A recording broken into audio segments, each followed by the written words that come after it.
मला समजलं कळलं हे महत्त्वाचं हे महत्त्वाचं आहे आमच्यासाठी. शेवटी सत्य कधीही लपून राहत ऐका ना एकदम डोक्यात घेऊ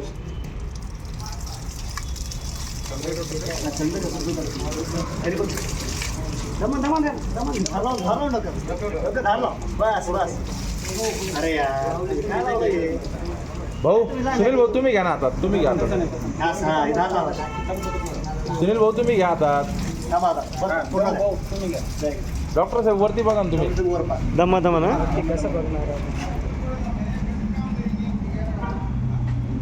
भाऊ जवळ सर वर का वर.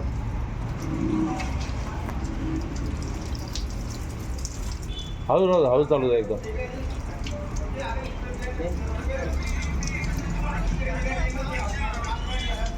छत्रपती शिवाजी महाराज की जय. एक मराठा लाख मराठा, एक मराठा लाख मराठा. शिवाजी महाराज की जय. एक मराठा, लाख मराठा. काय सांगाल तुम्ही आज दूध बक्षीला काय कारण होते? तमाम समाज बांधवांना सर्वप्रथम माझा सप्रेम जय शिवराय. सुबह का भुला अगर शाम को घर पे आए तो उसको भुलाने कहते. गेल्या वर्षी आमचे मित्र डॉक्टर रमेशजी तारक यांच्या हॉस्पिटलवर आम्ही आंदोलन केलं होतं. त्याची दिलगिरी व्यक्त करण्यासाठी आम्ही आज त्यांचा दुग्धाभिषेक करून ते आंदोलन आम्ही माघार घेत आहोत.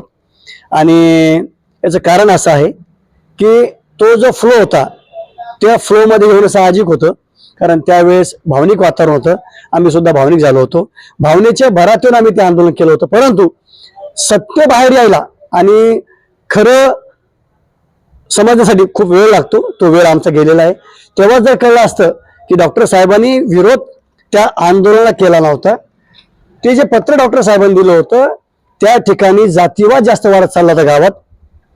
तो जातीवाद जास्त वाढू नये, गावातलं वातावरण गुण्यागोविंदाने जे लोक अनेक वर्षापासून गावात राहतात ते वातावरण दूषित होऊ नये, हा त्या मागचा प्रामाणिक आणि शुद्ध हेतू होता. त्या हेतूतून ते पत्र दिलं होतं की इथलं उपोषण दुसऱ्या गावात घेऊन जा, ह्या गावात नको. त्यामुळं त्यांनी ते पत्र दिलं होतं आणि ते उशिरा आम्हाला समजल्यामुळं आम्ही आज डॉक्टर साहेबांचा दुग्धाभिषेक केलेला आहे आणि त्यांची दिलगिरी देखील व्यक्त केलेली आहे. हे बघा, तुम्ही केलेल्या कृत्याचं तुम्हाला जर माफी मागता आली ती सुद्धा त्याला सुद्धा फार डेअरिंग लागते आणि ती आम्ही डॉक्टर साहेबांची दिलगिरी व्यक्त करतो आणि त्यांचा दुग्धाभिषेक करून शाल पुष्पहार त्यांना आम्ही घातलेला आहे. आणि नक्कीच नवीन वर्षाच्या पूर्वसंध्येला आम्ही ज्या झालेल्या चुका आहेत त्या चुका दुरुस्त करायचं काम केलेलं आहे.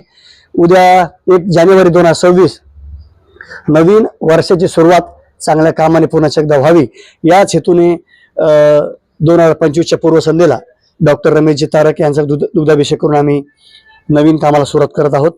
आणि बरेच काही सत्य अजून बाहेर यायचं बाकी आहे. ते हळूहळू सत्य बाहेर येईल समाजापुढं. ते सत्य आलं समाजाला कळेल की आम्ही योग्य आहोत ते. धन्यवाद.